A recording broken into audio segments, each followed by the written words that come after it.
Mayong buntag UAE. Agoy. Hapit na gyud mahuman ning trabaho diri oh. Paspas kayo ba? Precast. So, ang uban sad nga gibuhat diri sa atubangan, hapit na sad mahuman kaning dako nga terminal sa train. So, mahuman inindot kayo ni kay gikan diri. Adto ka biyahe kag Dubai, Sharjah, murag connected na ni siya sa train.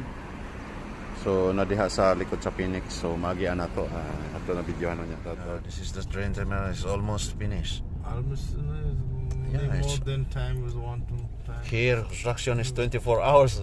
In Already? our country it will take many years. Yeah, it was very fast.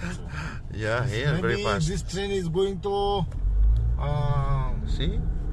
half hours with Abu Dhabi to Dubai. Yeah, it's very fast. Very fast.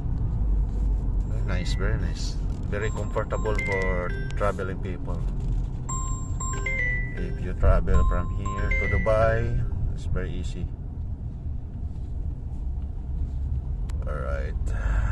Punta tayo sa NMC Royal Capital. Dito lang malapit tayo guys. Samahan nyo kami. Taxi tayo kayo. Ito tayo.